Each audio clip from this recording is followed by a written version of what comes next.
ಮಾಡಿ ಸರ್ ನಿಮ್ಮ ಕೈ ಮುಟ್ಟಿ ಗಾಡಿ ಇಡಿ ಸರ್ ಅದನ್ನ ಇದನ್ನ ಸರ್ ಎತ್ತಿ ಎತ್ತಿ ಪರವಾಗಿಲ್ಲ ಏನು ಮಾಡಿ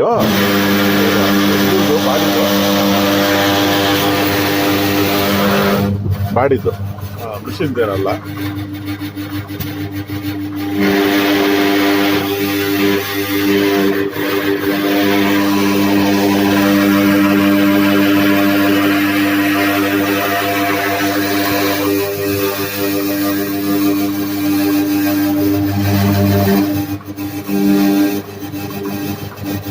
ಮುಂದೆ ನೋಡಿ ಸರ್ ಒಂದ್ಸಾರಿ ಚೆಕ್ ಮಾಡ್ಕೊಳ್ಳಿ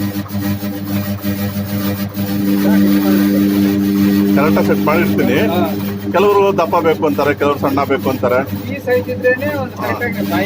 ಬಾಯಿ ಕೈ ಹಿಡಿದು ನೋಡ್ಕೊಳ್ಳಿ ಸರ್, ಕೈಲಿ ಹಿಡ್ಕೊಳ್ಳಿ, ಚೆಕ್ ಮಾಡ್ಕೊಳ್ಳಿ.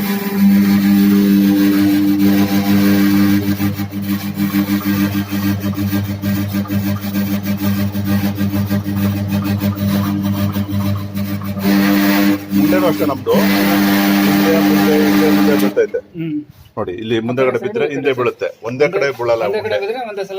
ಒಂದೇ ಸಾರಿ ಒಂದೇ ಕಡೆ ಬಿದ್ರೆ ಏನಾಗುತ್ತೆ, ಒಂದೇ ಕಡೆ ಕುತ್ಕೊಂಡು ನಿಮ್ಗೆ ಇದಾಗುತ್ತೆ. ಮಾರ್ಕೆಟ್ ಅಲ್ಲಿ ಸುಮಾರು ಜನ ಮಿಷನ್ ಕಾಪಿ ಮಾಡಿ ಜಾಸ್ತಿ ಉಂಡೆ ಬರ್ತಾವೆ ಅಂತ ಮಾರ್ತಾರೆ.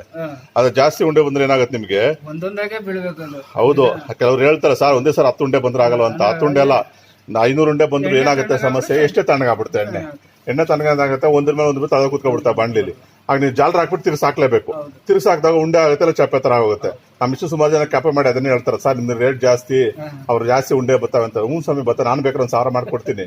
ನಿಮ್ಗೆ ಎಣ್ಣೆ ಕಾದಿರ್ಬೇಕಲ್ಲ, ಪ್ರಯೋಜನ ಏನಾದ್ರಿಂದ ಅಷ್ಟೇ ಬರಬೇಕು. ಅದ್ರ ಲೆಕ್ಕಾಚಾರ ಅಂತ ಐತೆ. ನಮ್ ಜನ ಕ್ವಾಲಿಟಿ ನೋಡಲ್ಲ, ಇದು ನೋಡಲ್ಲ. ಅವ್ರಿಗೇನ್ ರೇಟ್ ಕಮ್ಮಿ ಆಗ್ಬೇಕಷ್ಟೇ. ಆಮೇಲೆ ತಗೊಂಡ ಮೂಲೆಗೆ ಹಾಕ್ತಾರೆ. ಅಂತ ಸುಮಾರು ಮಷಿನ್ ಬರ್ತಾವೆ ರೆಡಿ ಮಾಡ್ಕೊಡಿ ಅಂತ. ನನ್ನ ಮಿಷಿನ್ ಬಿಟ್ಟು ನಾನು ಯಾರ್ದು ಮಾಡ್ಕೊಡಲ್ಲ, ಯಾಕಂದ್ರೆ ನಂದೇ ಟೈಮ್ ಇರಲ್ಲ ನಂಗೆ. ಹಂಗೆ ಇರುತ್ತೆ. ಈಗ ನೋಡಿ ಈ ತರ ಬರುತ್ತೆ. ನೀವು ಸ್ವಲ್ಪ ಗಟ್ಟಿ ಬೇಕಂದ್ರೆ ಗಟ್ಟಿ ಮಾಡ್ಕೋಬಹುದು, ತೆಳು ಬೇಕಂದ್ರೆ ತೆಳು ಮಾಡ್ಕೋಬಹುದು. ಇದು ಕರೆಕ್ಟ್ ಆಗಿದೆಯಲ್ಲ ಈಗ?